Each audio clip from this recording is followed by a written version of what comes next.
To kick this series off, we want to talk about the most fundamental part of growth, the mindset. This lesson is crucial to getting value for the rest of the course because the entire series is built on these foundations. Some of you may already be familiar with some of these concepts explained here, but I urge you not to skip it. Let's first define growth, so we're on the same page at least. Growth is not some sort of magical thing that just happens. It's the outcome of many calculated decisions. In order to make clear decisions, we have to have a path. As we run down that path, it's very easy to get lost. But growth as a practice is actually very well defined and can be accomplished by anyone who has the right level of curiosity and patience.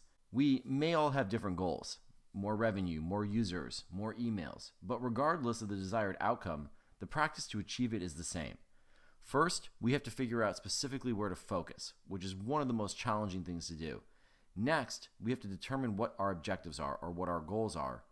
Then we run experiments to try to accomplish those goals and document the learning so that we can run experiments better and cleaner and more intelligently in the future. I like to say that growth is broken down into 3 parts. The first part is creativity.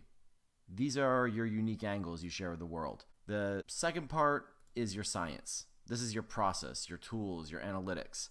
And the last part, which I believe is the most important part, is habit. We want to have healthy habits, and generally speaking, this means having a routine growth meeting every week, which sounds really boring, but you have to inspect what you expect. Creativity is what keeps everything going. These are your ideas that keep the excitement high. It could be a unique angle like Airbnb using Craigslist to find customers, or it could be Yelp's location-based triggers, or even as clear as building a really great brand like Chubby's has done. It's the way you message your customers. It's the way you keep yourself exclusive. How users feel when they use your product that matters so much. You can never invest too much in product-based growth. Brand is actually an important part of this too, and these days it's kind of overlooked by a lot of growth people. Now, this doesn't mean you should go out and hire a branding agency and spend a lot of money in design. Brand is largely about the experience, and your creativity to create the best experience possible is one of the best retention tools ever. Now let's get into the science. This is the process-oriented part of growth. This is about analytics, growth models, and all the tools you use to execute your plans. It's not the sexiest part of growth, but it's definitely the most defined. And lastly, let's talk about habits. Habits are so important. You have to be able to build a routine. If you don't, you won't get people to rally around growth. Growth needs to be up front and center of everything you do in your company. I suggest weekly meetings, and in this meeting you should involve everybody. Everybody should contribute ideas, and we'll go through how to break down those ideas and how to prioritize them later. The meeting itself should not be focused around, hey, what happened last week? Everybody should come to that meeting already knowing that. The meeting should be focused around the learnings, and that way everybody's an equal contributor.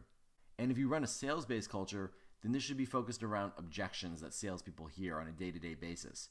Communication is key, and you have to be able to alert people of wins, losses, and unknowns, and there's a lot of unknowns. So now we have these 3 parts, and on their own, they don't really mean anything. They have to be combined. Another ingredient that's really important here that molds these together, and that's focus. Focus is what separates the great growth organizations from the rest.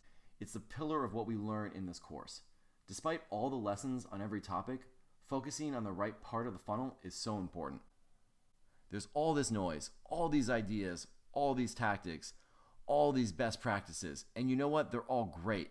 But the problem is you just have to know which ones to pick. You have to be able to map your experiments back to your high-level objectives. And the way that we do that is by establishing a Northstar metric, otherwise known as the one metric that matters. Now, when we come up with our Northstar metric, we want to figure out where in the funnel we should actually be focusing. Many of you may be familiar with the Pirate framework from Dave McClure.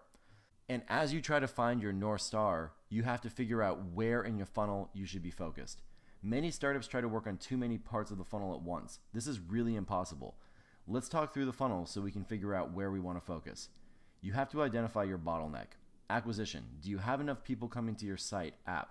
If not, then we want to find ways to get more visitors. Activation. Do you have visitors giving you email addresses and registering for accounts? If not, we want to work on starting the conversation. Retention. Do you have enough people coming back to your product? If not, you may have a product problem. And referral and revenue are a bit ancillary for this course, but still important. Can you turn your users into promoters? And can you make them more valuable over time is essentially what the referral and revenue piece is about. So When trying to pick a good Northstar metric and trying to figure out where in the funnel it should fit, these are the criteria that I like to look at. Is it close to the bottom of the funnel? Meaning, does it have some sort of a direct relationship with revenue or sales activity? Now, revenue itself is actually not a great Northstar metric because it's actually too far away from all the drivers. The other question is, does it happen often enough to be able to optimize around? If you're an enterprise company and you're selling deals and you only have 5 deals per month, that's not a very good optimization standpoint. So you might want to move further up in the funnel and look at sales qualified leads. It has several drivers, meaning there's levers that you can push in and out in order to manipulate it. It's super clear to understand. Everybody from the janitor to the CEO gets it. And it's usually a number, actually, not a ratio. And lastly, you want to find a metric that you can compare a benchmark to. These are your ratios. When we look at how metrics interact with each other, we have drivers, we have our outcome, which is our one metric that matters, or our North Star, and then we have our benchmarks. These are like conversion rate, activation rate, liquidity rate. And if we look at a matrix of different North Stars, for different types of startups, everything starts to make more sense. For a SaaS business, you have MRR or ARR. Now, the drivers of that are the numbers of subscribers. A benchmark might be churn rate. Now, for e-commerce, it does make sense to have the North Star metric be sales because, largely speaking, that is the complete output of the business. But the drivers you might look at would be like number of add to carts, and a benchmark would be average order value. And you look at how that goes up and down over time as the experiments you're driving at that point in the funnel might manipulate that. For a mobile company, you probably are going to look at daily active users or weekly active users. A driver would be number of installs. Enterprise, closed deals if you have enough, or it could even be number of qualified sales leads like we mentioned earlier. But that could just be the driver. You have to figure out what makes sense for your business. And the most complicated is, of course, marketplaces because there's two sides. I believe that the number of transactions is actually usually the best North Star metric, and some of the drivers might be number of suppliers, and the benchmark could be liquidity rate. Once we have our North Star down and we know what the driver is, now we have to start running experiments in order to target that North Star metric and try and drive it up. When we have experiments we want to run, we apply the scientific method of experimentation. This comes from Brian Balfour, the former VP of Growth from HubSpot, who now runs Reforge with Andrew Chen that I recently took. And in this cycle, we identify what we want to test and run it through an experiment process.